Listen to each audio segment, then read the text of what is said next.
Los 5 días hábiles que tiene Cristina Fernández de Kirchner para presentarse ante el Tribunal Oral Federal, que la condenó a 6 años de prisión y a inhabilitación a perpetuidad para ejercer cargos públicos. Los fiscales de ese tribunal, de esa causa, habían solicitado su detención inmediata, pero el presidente del tribunal, Gorini, determinó que rigen los 5 días hábiles para todos los condenados en esta causa. Está también López, el exsecretario de Obras Públicas, el hombre que revolvió los bolsos en un convento, y también Lázaro Báez, por ejemplo, quien ya debió volver a una prisión común en Río Gallegos. Entonces el juez, en principio, desestimó el pedido de los fiscales para detener inmediatamente a Cristina Fernández de Kirchner y ahora evalúa un pedido de los abogados de la defensa de Cristina Fernández de Kirchner, que han solicitado varias cosas. Han pedido, por un lado, que Cristina Fernández de Kirchner cumpla su prisión de manera domiciliaria, invocando 2 razones. Por un lado, que es mayor de 70 años, tiene 72 años la expresidenta, e invocando, por otra parte, también las cuestiones de seguridad ligadas a su cargo y el hecho que tiene custodia. Han pedido también que no utilice tobillera, que no se le coloque una tobillera, dado que tiene la custodia que la vigila de manera permanente. Vamos a ver qué es lo que contesta Gorini a todo esto y si le permite quedarse donde está ahora mismo, que es el departamento de su hija, allí en Constitución, en la avenida San José, al 1100. Hay también toda una negociación en marcha y algún tipo de conversación pública sobre esto también. La escuchábamos recién a Teresa García, la senadora provincial, que es muy cercana a Cristina Fernández de Kirchner, diciendo: no vamos a permitir humillaciones. ¿A qué se refieren? Bueno, al modo en que la detención se tiene que producir. Hay un trámite donde Cristina Fernández de Kirchner debería presentarse en algún lugar pendiente del Servicio Penitenciario Federal, someterse a algún tipo de, eventualmente, examen de salud, o lo que están planteando es que lo que no puede ocurrir, según dicen del lado de Cristina Fernández de Kirchner, es el que se repita aquella detención. ¿Se acuerdan de la prefectura cuando a Amado Boudou lo fueron a buscar a su departamento en Puerto Madero? Estaba en pijama y lo esposaron descalzo y sacaron y difundieron las fotos del operativo. Entonces hay una negociación en marcha. El gobierno ha dejado trascender, porque todo esto depende si acá hay una intervención directa del Ministerio de Seguridad a través de Patricia Bullrich, que es de quien depende, de la ministra de Seguridad, el Servicio Penitenciario Federal, cómo van a hacer ese trámite. Los abogados de Cristina Fernández de Kirchner aspiran a que esa parte incluso se la saltee la expresidenta, dado que dicen que podría ir a cumplir, notificarse con el tribunal y sin necesidad de pasar por una alcaldía o por algún tipo de trámite bajo la órbita del servicio penitenciario, quedar detenida en el departamento de la calle San José. Bueno, en eso están. Ojalá, me parece razonable el hecho de que se eviten los shows mediáticos y también la exposición de la privacidad de las personas en una situación en la que ya hay una condena que la expresidenta ha dicho que va a cumplir. Yo insisto con el hecho de que Cristina Fernández de Kirchner tuvo su discurso, un discurso donde no hizo ningún llamamiento a desobedecer la decisión de la Corte Suprema, que criticó fuertemente, pero básicamente hizo un llamado político a responder políticamente con la organización y demás. Me parece que hubo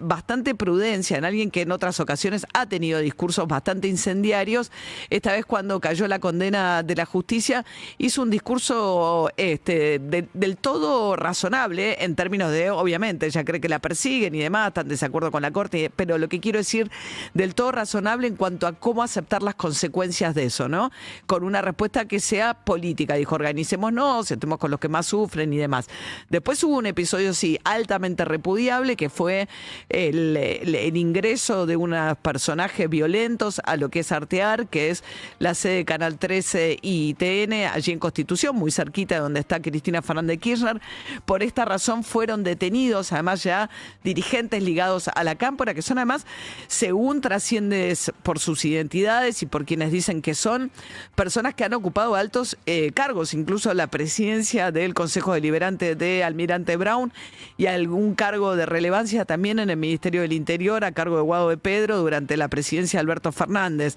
Eso es en base al trabajo de identificación que han hecho, la identidad de estas personas, pero más allá de ese episodio, episodio que, insisto, del todo repudiable. Entraron, vandalizaron el canal, rompieron además autos de algunos de los trabajadores del canal.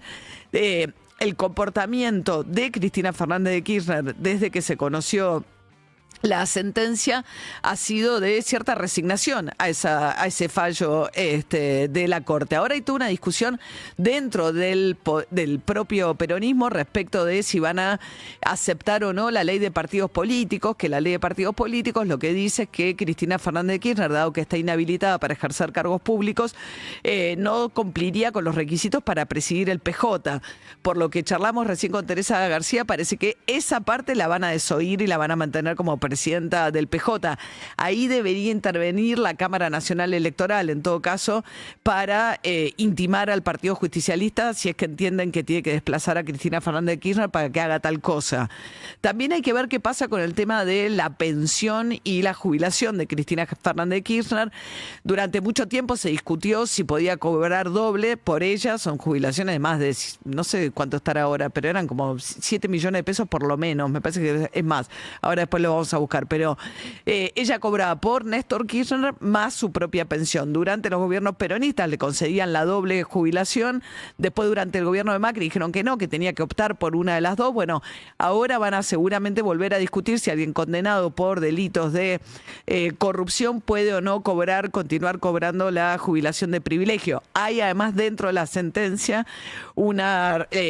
parte que establece la necesidad de que el Estado recupere parte del dinero malversado en las obras públicas de Lázaro Báez, y esto compromete un recupero de 85.000 millones de pesos. La Secretaría de Capital, el Ministerio de Capital Humano ya le demandó en las últimas horas a Amado Boudou, que también fue condenado en causas de corrupción por cohecho pasivo en lo de Chicone a 5 años de prisión, quien fuera el vicepresidente de Cristina Fernández de Kirchner, que devuelva 230 millones de pesos acumulados más intereses por las jubilaciones que ha cobrado desde que fue condenado. Hay que ver si ahora, después de esto, Capital Humano le reclama lo mismo a Cristina Fernández de Kirchner desde el momento en el cual la condena ahora quedó firme. Pero bueno, en el medio de todo esto ocurrieron también algunos episodios donde conversábamos acá con mis compañeros, con amigos, seguramente a todos ustedes les pasa, son tiempos donde volvió la sensibilidad de la grieta, gente que se siente muy afectada, muy dolida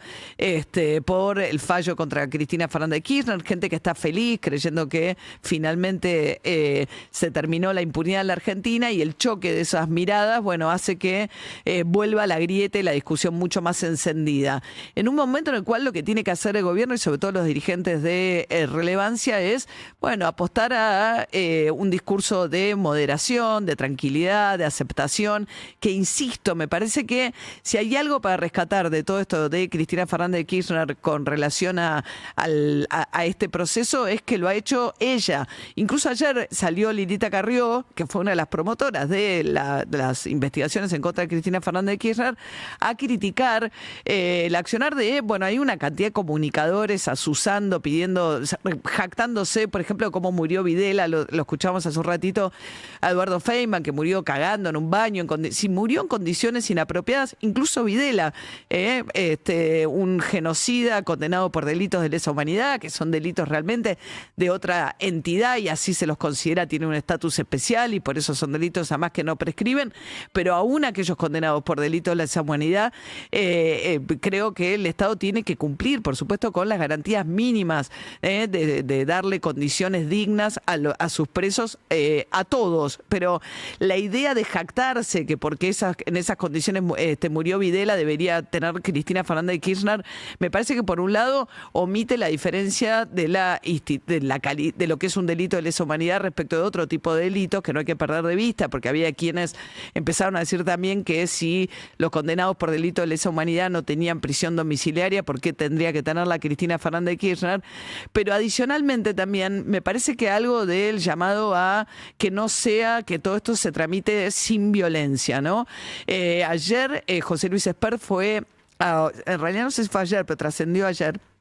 José Luis Espert, el candidato de Milei en la provincia de Buenos Aires, fue a dar una conferencia sobre comunicación a la UCA, la Universidad Católica Argentina, había organizado un simposio y de manera graciosa en medio de este contexto, además igual en cualquier contexto me hubiese parecido inadmisible, empezó a decir que, a recordar un intercambio, un tuit que él había tenido con Florencia Kirchner, donde él decía, vos sos literalmente una hija de puta, aludiendo a Cristina Fernández de Kirchner, obviamente. Entonces lo recordó con gracia en el medio de esta conferencia y en ese momento, bueno, hubo quienes dentro de la audiencia empezaron a chiflarlo, a plantear su malestar con que hablara de esa manera. Algo que nunca ocurre cuando hablan con ese grado de violencia en algunos medios de comunicación que lo dejan pasar como si fuese algo natural. Bueno, finalmente lo que ocurrió, porque la Universidad Católica Argentina depende del arzobispado o tiene vínculo con el arzobispado, con la Iglesia Católica y sus autoridades,